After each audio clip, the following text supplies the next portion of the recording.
자, 오늘 말씀의 제목은 바벨탑의 교훈입니다. 바벨탑의 교훈.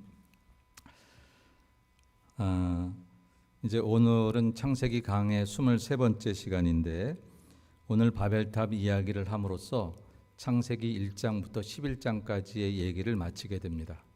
창세기는 1장부터 11장까지가 12장 이후에 시작되는 이스라엘, 특별히 아브라함 이야기로 시작되는 그런 역사와 관계없는 온 세상 어느 나라 어느 민족이든지 관계되는 그런 원 역사라고 하는 그런 역사의 이야기들을 마치게 됩니다. 그래서 1장부터 11장은 한국 역사에도 해당이 되고 중국 역사에도 해당이 되고 어느 나라 역사에도 해당이 되는 거예요. 제가 설교 중에 많이 얘기하지는 않았지만 한자, 배선자라든지 무슨 다른 그런 여기 얘기할 때도 이 창세기의 모양이 각 나라의 언어에 많이 나오고 있어요. 아주 최초의 언어 가운데 하나는 수메르 언어에도 많이 나오고 있고 그런 언어들.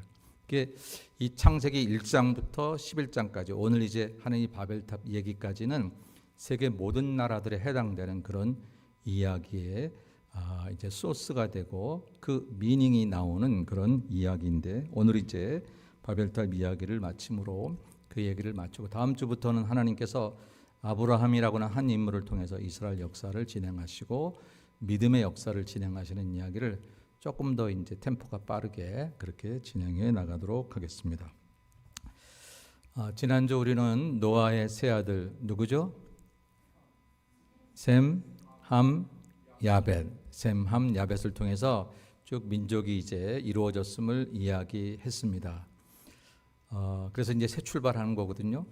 그러면 이제 좋은 얘기가 좀 더 계속 나와야 되는데 10장에서 그런 족보를 내게 했는데 11장에 들어와서 또 별로 안 좋은 얘기, 바벨탑 이야기를 접하게 되는 것을 보면서 많이 실망이 돼요. 근데 많이 실망이 되지만 또 한편으로는 위로도 돼요. 왜냐하면 나는 그보다 더 못할 수 있기 때문에. 성경을 보면서 성경에 우리 선조들이 왜 이렇게 자꾸 넘어지는 거야? 왜 이렇게 실수하는 거야? 그리고 그렇게 비판을 하거나 생각을 하려다 보면 사실 나는 그보다 더한 건데 사람들이 모를 뿐이거나 알려지지 않았거나 드러나지 않았을 뿐이지 어떤 때는 나도 깨닫지 못할 뿐이지 사실 더한 사람인데 그래서 그런 모습을 보면서 위로가 된다는 것은 저 사람도 그랬으니까 괜찮아 그런 뜻이 아니라 그래 저런 사람들도 하나님께서 이 바벨탑도 그냥 무너뜨리지 아니하시고 오늘 이제 결말을 얘기하겠습니다만 다시 세워가시는 주님의 모습을 보면서 내가 부끄럽고 초라하고 더럽고 추해도 나 같은 죄인을 살리신 주 예수 그리스도의 은혜가 너무 고맙고 감사하고 그래서 다시 한번 용기를 내어 주님 앞에 나오게 된 것이 은혜인 것을 그렇게 고백할 수 있는 힘을 얻는 것이 우리의 위로가 되는 줄로 믿습니다. 본문을 보면서 이제 바벨탑이 주는 교훈을 한번 찾아보려고 하는데 이게 바벨탑 얘기잖아요. 근데 보통 인생을 얘기할 때 인생은 집을 짓는 것과 같다 이런 얘기 많이 하잖아요. 여러분의 인생의 집을 어디까지 어떻게 지으셨습니까? 어렸을 때 바닷가 나가면 이상하게 바닷가 나가면 아무런 도구가 없는데 아이들은 잘 놀아요. 그 모래 가지고 모래를 팠다가 거기다 이렇게 집을 세우고 굴도 만들고 그러다가 바닷물이 한번 출렁 그러면 다 쓸려 나가는데 그러면 또 다시 집을 짓죠. 어떤 때 좀 아주 심하게 잘 지어놔요. 누가 건들면 막 뭐라고 울기도 하고 건드렸다고. 그러다가 집에 가야 될 때가 되면 전혀 미련하지도 않고 나 이것 때문에 집에 못 가겠다고 말하는 애들이 하나도 없어. 인생이 그런 건데 우리가 거기서 집을 짓다가 하늘에서 한번 부르시면 이제 와야지 이제 그만 어떻게 쌓고 있는지 여러분의 신앙의 성은 반석에 지은 집으로 지어지고 있는지 아니면 모래 위에 세운 집이 되어 있어서 맑은 날에는 인테리어가 좋으면 정말 좋아 보이지만 비가 오고 창수가 나면 그러면 무너짐이 심히 크다고 말했던 그런 모습이 되는 것은 아닌지 오늘은 말씀을 통해서 다시 한번 돌아보기를 원합니다. 오늘 말씀을 이제 한 구절씩 한번 보도록 하겠습니다. 1절에 보니까 온 땅의 언어가 하나여 말이 하나였다 그렇게 이야기합니다. 당연한 것은 노아의 후손으로 새로 시작했으니까 이제는 새 출발하는 하나의 자손에서 출발했으니까 언어가 하나고 말이 하나인 것이 당연합니다. 1절까지는 아무 문제가 없는데 2절부터 우리가 조금 생각해 볼 필요가 있습니다. 2절에 보니까 이에 그들이 동방으로 옮기다가 신할 평지를 만나 거기 거류하며, 그냥 읽어보면 별것 아닌 한 문장이 이제 그 사람들이 바벨탑을 쌓게 되는 그런 죄의 근원, 죄의 원인과 이유를 설명하고 있다는 것을 우리가 조금 주의 깊게 볼 필요가 있어요. 오늘 본문에서 동방으로라고 하는 말이죠. 동방으로라고. 동방으로라는 얘기는 동쪽으로라고 해요. 동쪽으로라고. 동쪽은 그냥 방향을 얘기하는 거잖아요. 그런데 적어도 여러분 창세기 1장에서 11장까지에서 동쪽이라고 하는 것은 항상 에덴을 기준으로 해서 쓰여졌습니다. 에덴을 기준으로 해서. 그러니까 에덴을 기준으로 해서 동쪽인 거예요. 여러분 동서남북을 얘기하려면 어디 기준이 있어야 될 거 아니에요. 어디로부터 동쪽이죠. 예. 원래 우리나라 저기 동해 바다가 강릉이 동쪽이었잖아요. 서울에 살 때. 근데 지금 여기서는 서쪽이잖아요. 그 방향이. 예. 산타모니카에 가서 이렇게 보시면 보이죠? 옛날 우리 웃자고 한 얘기인데 웃지를 않으시네.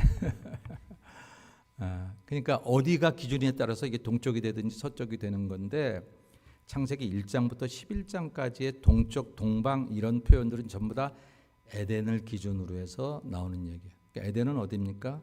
하나님이 사람에게 살라고 만들어주신 낙원이었어요.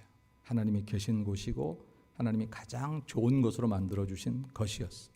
근데 사람이 범죄해서 거기서 추방을 당하더니 오늘 다시 시작한 이제 노아의 후손들 중에 일부가 이제 계속해서 저리로 가는 겁니다.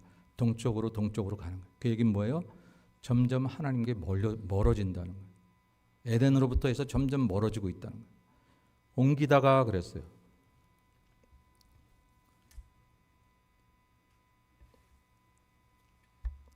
왜 안 넘어가죠? 동방으로 옮기다가 그랬습니다. 한 번만 그 눌러봐 주실래요? 오케이. 이게 기계라는 게 다 준비가 돼도 가끔씩 됐어요. 옮기다라고 하는 이 원어를 뜻을 보면 이리저리 헤매다가, 이리저리 방황하다가 그랬습니다. 사람이 갈 길을 정확하게 찾지 못해 쭉 표대를 향해 가든지, 내가 갈 믿음의 길, 정의의 길, 사랑의 길, 내가 가야 할 길을 정해놓지 말고 오늘은 이 길 갔다가 내일은 저 길 갔다 지그재그 왔다 갔다 방향이 자꾸 바뀌어지면 어떤 때는 그게 아주 얕게 사는 것 같아요. 잽싸게 자기 이익을 위해서 처신을 잘하는 것 같지만 결국은 그 길은 하나님의 원하시는 길이 아니더라라고 하는 거예요. 하나님의 원하시는 길은 항상 정해 있지 상황에 따라 날마다 달라지거나 그렇지 않아요. 근데 이들이 방황했어. 그것도 하나님 우리에게 살라고 주신 그 원칙과 기준에서 점점 멀어지는 거예요. 인생이 하나님을 떠나면 죽는 것이 하나님이 만드신 인생의 원리인 줄로 믿습니다. 뭘 그래요? 뭘 그러긴요. 하나님이 우리를 만드셨으니까 하나님이 정하신 원칙이 우리 인생의 매뉴얼이에요. 여러분 그거를 부인할 수는 없습니다. 인생은 하나님을 멀리 떠나며 하나님을 멀리하지 않는 그런 길 중에 가장 바른 길은 교회와 가까이 하는 길입니다. 교회가 요즘 뭐 말이, 여러분 교회 안에 있는 여러 가지 부패적인 요소는 있을 수 있어도 교회는 그리스도의 몸이므로 저와 여러분 모두가 교회를 멀리하거나 교회를 떠나는 얘기를 쉽게 하거나 농담으로 하거나 기분에 따라서 하는 것은 정말 잘못돼요. 교회가 만일 복음을 떠나거나 교회가 만일 우리의 신앙을 해하는 잘못된 모습을 가지고 명백하게 그런 모습이 있다면 몰라도 여러분 내 기분에 따라서 그렇게 뭐 교회를 뭐 다니네 안 다니네라고 쉽게 말하는 것은 나도 모르게 에덴을 점점 떠나는 그런 하나님을 점점 멀리하는 이제 그런 모습이 된다라는 거예요. 저는 하나님에 관계된 것, 교회와 관계된 것은 농담으로라도 함부로 말하지 않았으면 좋겠어요. 그런데 그렇게 떠나다 보니까 도착한 곳이 있어요. 그게 어디냐면 바로 시날이라고 하는 거예요. 시날. 그 시날이 어디냐면 바벨이라고 하는 지역이었어요. 이 시날 평지라는 것이 바벨이고 그것이 후에 바벨론 제국을 쌓았고 지금의 이라크 지역을 말합니다. 원래 지금의 이라크 지역이 에덴 동산이 있었던 그 지역이 있었는데 거기서부터 점점 떠나서 그래서 바벨에 도착했고 그리고 바벨론의 제국을 만든. 저 니므롯이라는 이름은 뭐냐면 여러분 지난주에 얘기했던 세 명의 자손 가운데 함의 자손, 저주를 받았던 함의 자손 가운데 가장 강력했던 한 인물이 있었어요. 그게 누구냐면 니므롯이에요. 근데 니므롯이 얼마나 강력했냐면 하나님 앞에서 강하다라고 말할 정도로 강력했어요. 근데 거기에 나온 모습은 하나님이 키워주신 강력함이 아니라 하나님을 떠난 강력함이었어요. 그게 나중에 바벨론 제국이 된 거고 그 바벨론 제국의 그 세상적인 강력함이 오늘날 우리들 살아가는 시대에도 계속해서 나타나는 거예요. 하나님 없는 강력함. 그것이 얼마나 우리 인생을 멸망길로 가져가게 되는지 그것이 오늘 바벨탑의 이야기의 이제 핵심인 것을 볼 수 있습니다. 자, 이렇게 신할 평지에 도착했어요.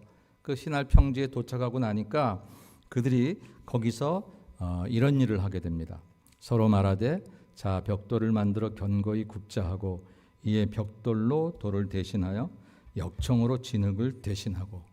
여러분 이 얘기를 읽으면서 여기에 범죄가 있나 찾아보세요. 오늘 이 말씀 가운데 여기 어떤 잘못이 있지? 하는 것을 한번 찾아보세요. 그들이 신할 평지에 도착한 사람들이 서로 말합니다. 자 벽돌을 만들자. 그리고 견고히 굽자 그랬어요. 이 표현은 그 전까지 진흙으로 벽돌처럼 만들어서 집을 짓던 그 시대에 비하면 엄청난 문명의 발전입니다. 벽돌을 구웠다라고 하는 것, 이것은 건축에 있어서 굉장한 발전이 되는 거예요. 더 높은 탑을 쌓을 수 있는 그런 문화적인, 문명적인 기술이 생겨지게 되었다는 거예요. 뿐만 아니라 벽돌로 돌을 대신했다는 얘기는 옛날에 돌을 이렇게 엉기설기 올려놔서 그래서 뭔가 집 같은 걸 만들었는데 이제 그게 아니라 진흙도 아니고 벽돌을 구워가지고 그래서 거기에서 이제 그 집의 구성 요소를 지었다는 거예요. 더군다나 역청으로 진흙을 대신했다 그랬습니다. 역청이라는 건 뭐냐면 지금으로 하면 아스팔트 타르라고 하는 바로 그걸 말하는 거예요. 그거 끈적끈적한 석유 액체 같은 지금 중동이 석유가 많이 나잖아요. 벌써 그때부터 그랬어요. 그걸로 이렇게 구운 벽돌을 사이사이에 붙여 놓으니까 얼마나 견고해져요. 그러니까 더 높이 집을 지을 수 있는 기술이 발전돼. 여러분 문명이 발전한 게 죄일까요? 20세기 21세기 들어와서 전 세계는 인류 문명이 급속히 발전함을 생각하면서 쾌재를 불렀어요. 이제 우리에게 유토피아가 이루어질 것이라. 이 세상은 멋진 세상이 올 것이라고. 그런 소망을 가지고 출발했던 20세기에 인류가 모여서 한 일이 뭐예요? 세계 대전이었어요. 그 전까지 여러 나라들의 국지전이 있었지만 전 세계가 함께 모여서 세계 대전이라는 이름을 가진 것은 인류 문명이 가장 꽃피웠다고 스스로 자부하던 20세기 들어서였어요. 제1차 세계대전, 제2차 세계대전, 원자폭탄을 만들어서 터뜨리게 되고 그 이후로 지금 계속해서 핵폭탄을 만들어가고 문명은 뭐 엄청나게 만들고 발전해 나가고 있는데 그런데도 불구하고 사람 죽이는 일에는 점점점 앞서가고 있고 옛날엔 그 문명 없이도 하루가 행복했던 많은 사람들이 이제는 그렇게 밤잠 안 자가고 그렇게 좋은 문명 속에 살아가면서도 스트레스와 신경쇠약과 정신적인 그런 여러 가지 질병으로 병원마다 사람이 넘쳐가고 자살하는 사람이 많아지고 문명이 발전할수록 우리에게 주어지는 행복의 그 혜택들은 글쎄 어떤 사람이 그 문명이 발달해서 제일 행복하다고 말하는지 잘 모르겠지만 보편적으로 볼 때 보여지지 않는 것. 이 지금 3절에서 말하고 있는 이들의 문명적인 발전은 분명히 이것 자체가 죄라고 말할 수는 없지만 이것이 가지고 오는 어떤 방향성 때문에 이것은 오히려 죄가 된다는 거예요.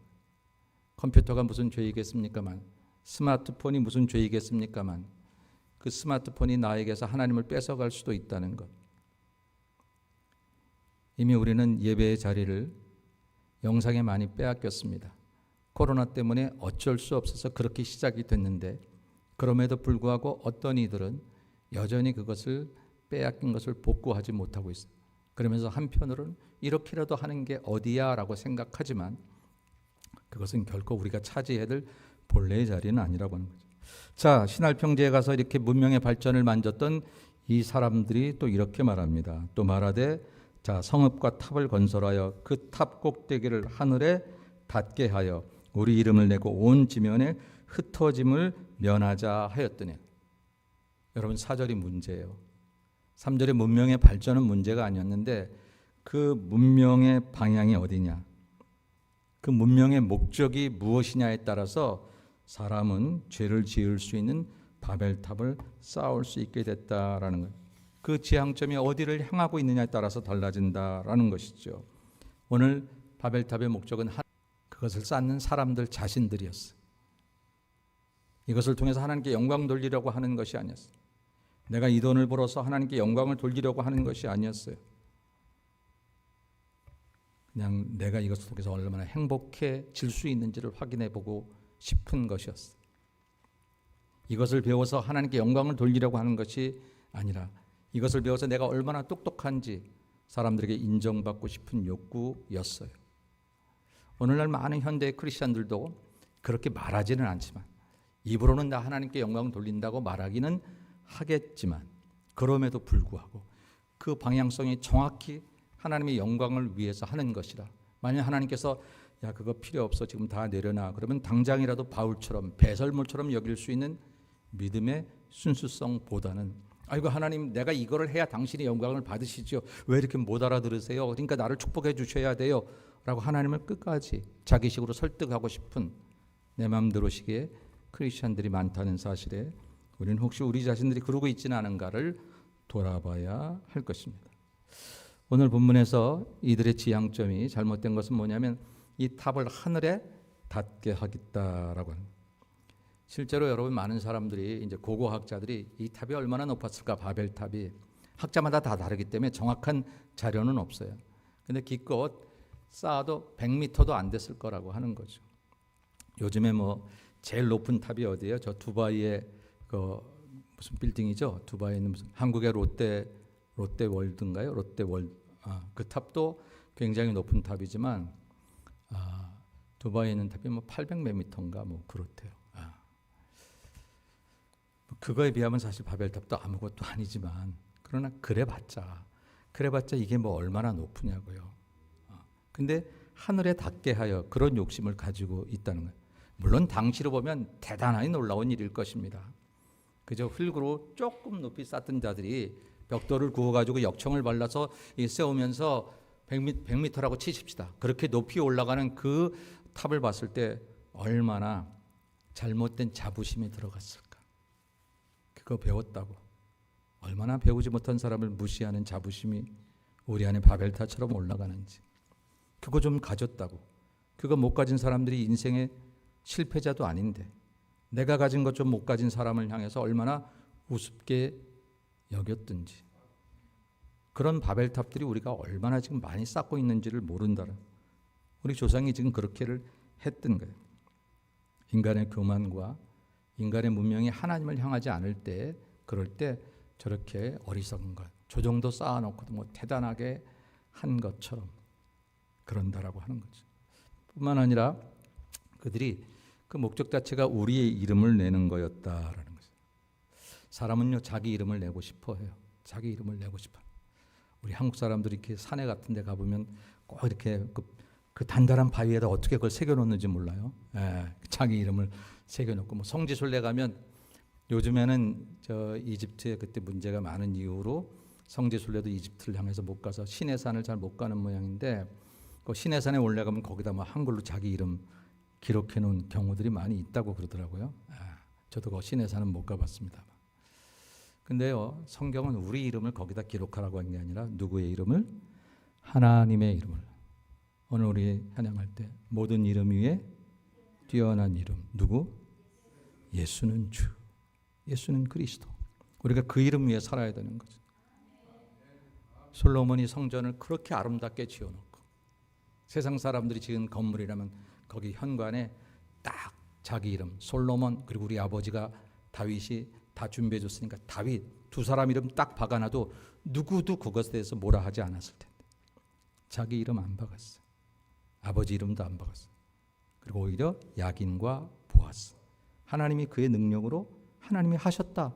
그것을 딱 현관에다 박아놓은 거예요. 사람들이 들어오고 나갈 때마다 이 집은 솔로몬이 지은 집이 아니라 다윗이 지은 집이 아니라 하나님의 능력으로 지은 집이구나. 성전은 그런 것이구나 하는 것을 보게 하셨다라는 거예요.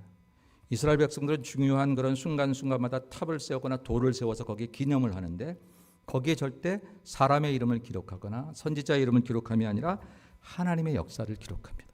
하나님의 역사를 기록하는 것을 볼 수 있지요. 저와 여러분도 우리 이름을 내려고 하면 오히려 또 다른 이름이 우리 이름을 짓밟고 자기 이름이 더 우세하다고 약육강식처럼 세상에 나타나겠으나 우리의 하나님의 이름을 우리가 드러내려고 하면 영광 받으신 하나님이 그 누구도 못 막도록 우리 이름을 높이셔서 열방 가운데 뛰어나게 하실 줄로 믿습니다.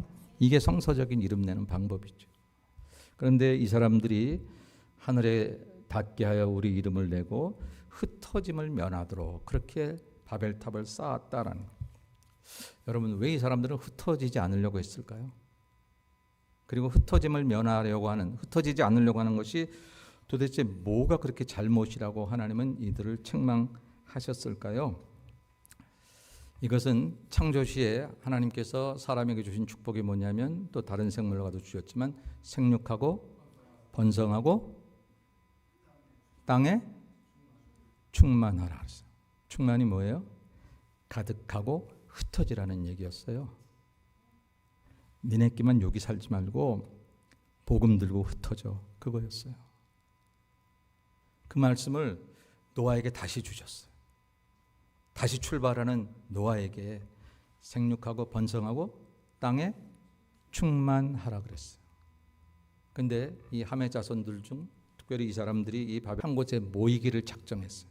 안 흩어지려고 했어요. 여러분, 초대교회는요 예수의 부활로 생겨난 그런 교회잖아요. 근데 예수님께서 하늘 승천하시기 전에 뭐라고 그랬어요? 너희가 성령 받고 권능 받으면 예루살렘과 온 유대와 사마리아와 땅 끝까지 이르러 내 증인이 되리라 그랬어요. 그래서 예루살렘에서 복음이 시작됐어요. 얼마나 놀라운 역사가 일어나는지 하루에 3,000명씩 회개하는 역사가 일어났어요. 얼마나 좋았을까요? 막 모였어요. 근데 이들이 흩어지질 않는 거예요. 사도행전 1장부터 7장까지가 예루살렘에서 일어났던 초대교회 얘기인데 안 흩어지는 거예요. 8장에 들어가니까 하나님께서 예루살렘을 핍박했어요.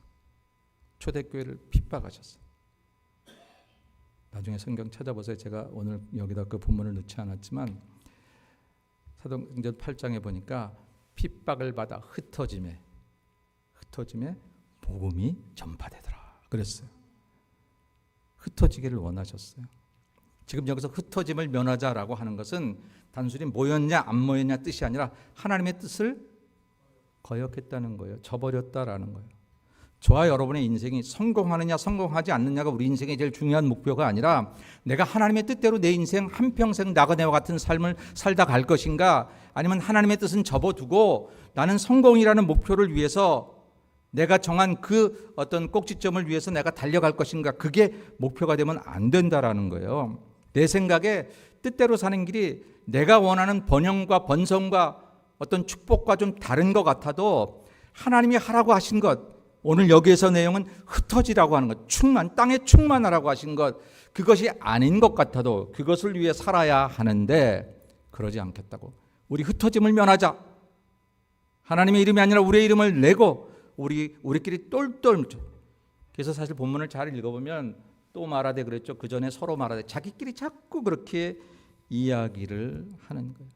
나도 모르게 내 속에서 하나님이 내게 원하시는 그 뜻들은 자꾸 생각도 안 나고 생각하려고 하지도 않고 그건 내게 그렇게 귀하거나 중요하다고 생각하지 않고 내 상사가 당장 내가 성공하려면 어떻게 말하니 그 생각만 들어가고 항상 내 계획 속에 있던 내 인생이 성공하는 비결만 자꾸 생각이 드는, 서로 말하는 그 말들이 내 속에서 가득 차요. 그래서 오늘 성공하기 위해서는 잠시 주님을 떠나서 동방으로 향할 수도 있고 주님을 버릴 수 있기까지 나도 모르게 살아가는. 그리고 그러니까 하나님 요거 성공하면 제가 하나님 더 잘할 거예요. 요거 성공하면 돈 많이 벌면 교회 질게요.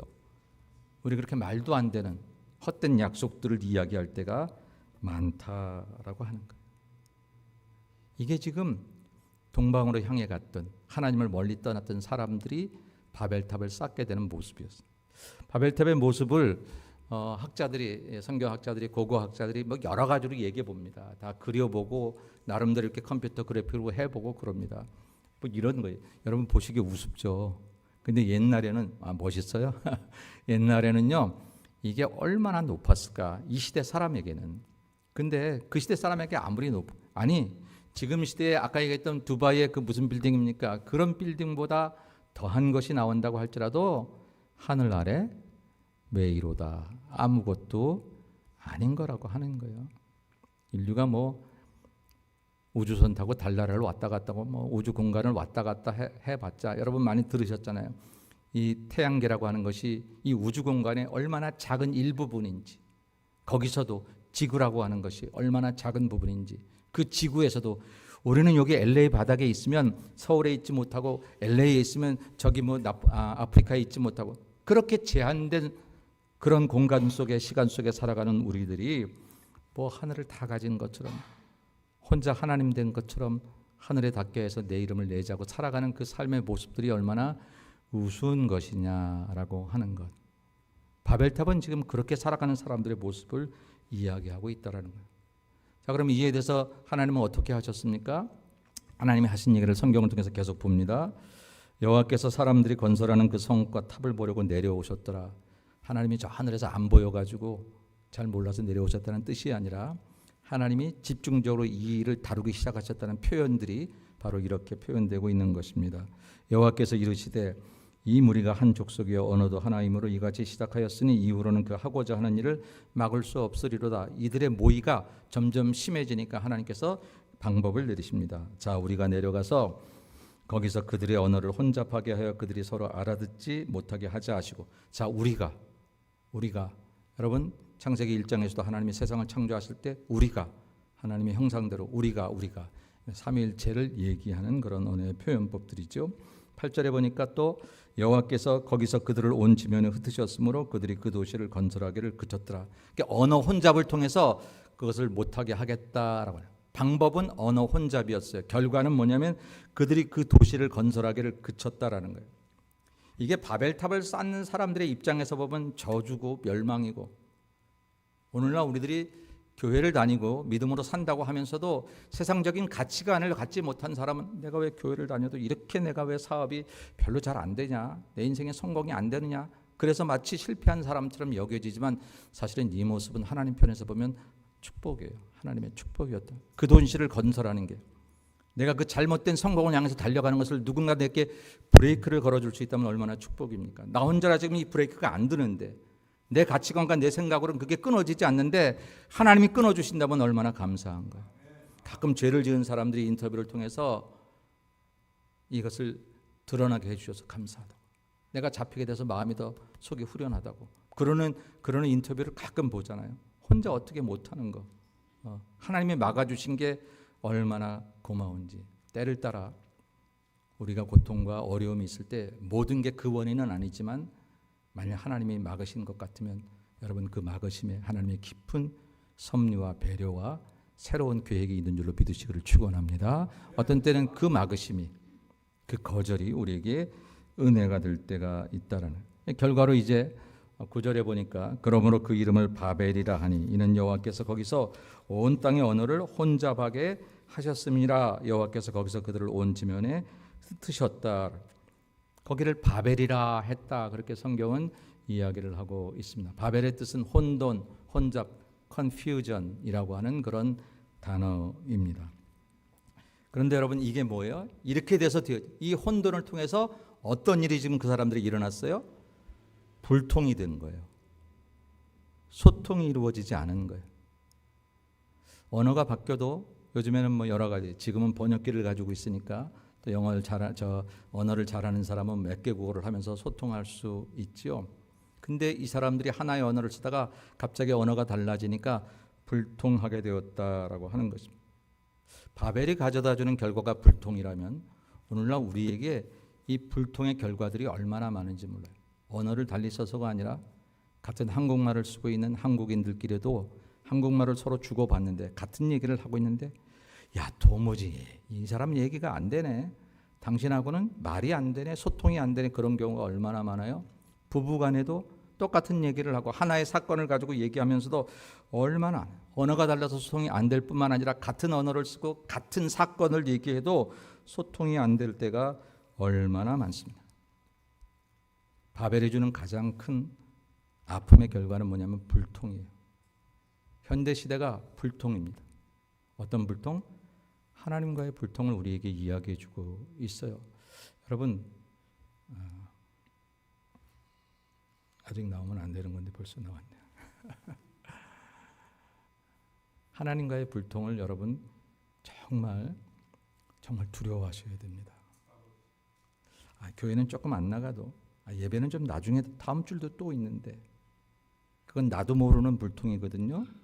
근데 그거는 또 올 거라고 생각하고 오늘 저 사람과 소통하기 위해서 하나님과의 소통을 멀리하거나 내가 이 성공의 길을 소통하기 위해서 내가 하나님과 관계된 모든 것들을 불통하는 일에 나도 모르게 용기를 낸다면 그건 정말로 현대판 바벨탑을 쌓는 길임을 우리가 기억해야 된다라고 하는 거예요.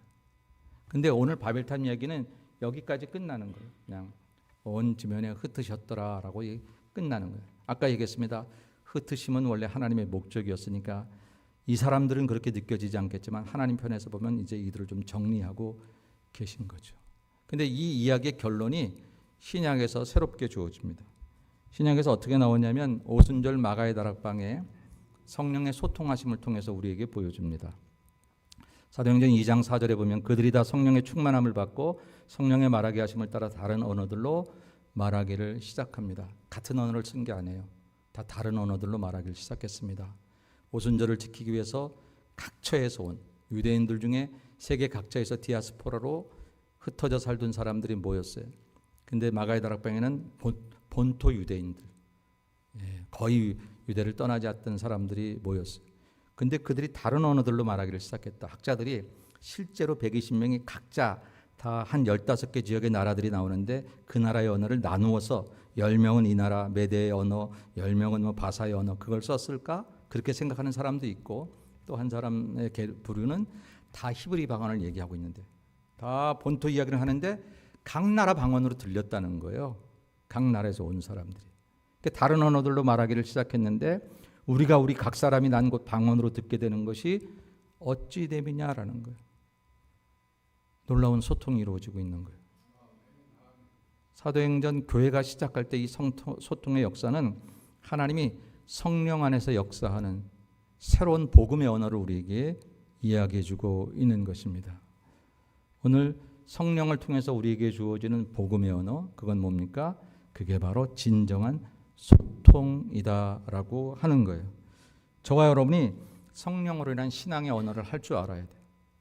교회를 다니면서도 여전히 세상에 바벨이 쓰던 바벨의 언어를 가지고 얘기하는 사람들이 있어요. 같은 얘기를 해도 서로 불통이 되는 거예요.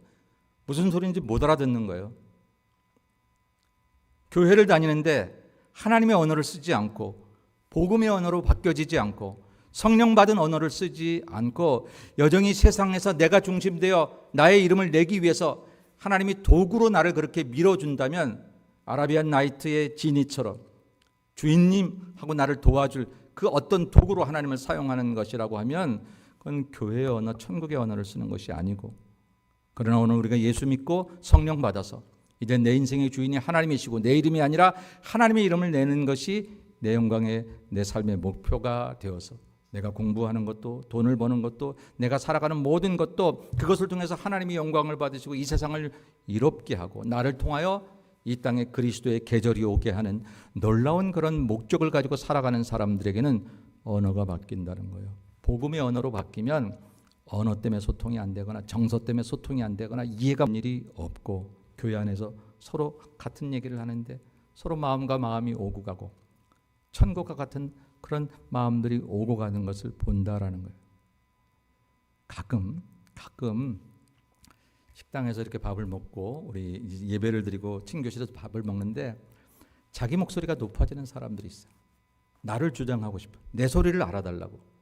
여러분, 그런데 성령의 언어는, 복음의 언어는 나를 알아달라고 하는 게 아니라 그냥 예수를 드러내는 그 마음속에서 어떤 얘기를 하든지 주님이 그 말을 책임져 주시기 때문에 상대방에게 못 알아듣게 되지 않아요. 그러니까 만일 상대방이 못 알아듣는다면 우리 일단은 그 사람을 무시하거나 그 사람을 탓하기 전에 내 언어가 아직도 바벨의 언어를 쓰고 있는 것은 아닌가. 내 중심 언어니까 자기 중심으로 살던 사람이 알아들을 리가 있나. 그러나 예수 중심의 언어를 사용하면 그도 예수 사람, 하나님의 사람이니 알아들을 수 있다는 것을 기억하고 우리가 우리의 언어를 성령을 통해서 다시 바꿔야 나가겠다라고 하는 거예요. 바벨의 결론은 여기입니다. 창세기 11장까지 나와 있지만 돌고 돌아서 신약에 와서 사도행전 2장에서 다시 새로운 영적 언어를 소유하는 것이 우리가 바벨탑을 무너뜨리고 신앙의 탑, 믿음의 탑, 하나님이 원하시는 인생의 탑을 건설해 나가는 것이다 라는 거죠. 정리합니다. 오늘 바벨탑의 얘기는 하나님을 떠나면 우리도 모르게 바벨탑을 짓는다는 거예요. 박사학위를 땄는데 바벨탑을 짓는 것이 될 수도 있다는 거예요. 그 박사학위가 주님 손에 올려지는 영광이 아니라면, 그러나 하나님을 가까워하면 여러분의 인생에 아름다운 신앙의 탑이 쌓아진다. 여러분의 모든 성공의 목표가 나라고 주어지면요, 그러면 바벨탑을 쌓게 됐지만 하나님을 위해 쌓으면 믿음의 탑을 쌓는. 어느 음식을 만드는 사람이 그런 얘기를 했다고 그래요.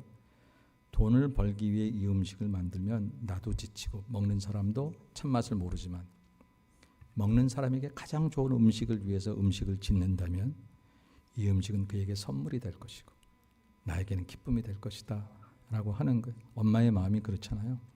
자식에게 가장 좋은 그런 음식을 주고 싶은 마음으로 만드는 거잖아요. 하나님을 위해서 내게 주신 탤런트를 가지고 목소리를 주셔서 오늘 가장 아름다운 노래를 하나님께 들리고 싶고, 건강을 주셔서 이 몸으로 가장 아름다운 일을 하고 싶고, 지식을 주셔서 이 지식으로 이 땅에 예수 그리스도를 어떻게 전할 수 있는지를, 아름답게 사는 법을 우리가 누군가에게 보여줄 수 있는 모습으로 산다면 그것 하나하나가 우리 아름다운 인생의 탑을 쌓아 가는 길이다라고 하는 거죠. 마지막으로 하나님을 떠나면 아무리 배워도 언어를 수백 개 한다 해도 불통이 되게, 그러나 성령 안에 살면 언어를 몰라도 소통이 되는 거예요. 처음 멕시코를 우리 교회가 선교 갔을 때 4살짜리 아이들을 데려갔었어요. 그때 우리 교인들 중에. 근데 그 아이들이 멕시코 아이들을 만나든지 막 웃기 시작하는, 얘기하기 시작하는. 언제 언어를 배웠나? 아니요. 우리 애들은 한국말로 하고 걔네들은 멕시코 말로 뭐라고 그러는데 이 아이들의 순전함이 서로 만나니까 같이 웃어요. 같이 막 즐겁게 놀아요. 성령 안에 있으면 우리의 가치관이나 우리의 생각이 달라도 우리가 천국 자녀임을 생각하고 미워야 될 사람이거나 내 기준으로 함부로 대해야 될 사람이 아니라 하나님이 만드신 존재, 그게 보여줘서 너무너무 존귀하고 귀해서 당신을 만난 것이 내 인생의 행복이라고 말할 수 있는 삶으로 바뀌어진다는 거예요. 예수 믿는 것은 이렇게 사는 거지, 어줍지 않게 내 삶에 내 이름, 내 생각으로 다른 사람을 다 하대하거나 바벨탑을 쌓는 것이 아닌 것을 다시 한번 기억하고, 우리가 쌓는 모든 잘못된 바벨탑이 우리 안에 무너지고 하나님이 세워가시는 우리 인생의 아름다운 믿음의 탑들이 세워지는 여러분 모두가 되시기를 주님의 이름으로 간절히 축원합니다. 기도하겠습니다. 하나님, 우리가 아는 지식 중에 가장 존귀한 지식은 예수 그리스도가 우리를 위해 십자가를 지셨다는 지식인 줄로 믿습니다. 그 지식 하에 우리가 인생의 집을 짓게 하시고 내가 아는 그동안 내가 쌓았던 인생의 잘못된 바벨의 탑들이 하나님 존귀하신 예수 앞에서 모두 무너지고 오직 내 인생의 가장 귀한 분은 예수님, 그 예수님으로 인해서 내 인생의 아름다운 믿음의 탑이 세워짐을 감사하는 우리 성도들이 다 될 수 있도록 은총을 베풀어 주옵소서. 예수님의 이름으로 기도 올리옵나이다. 아멘.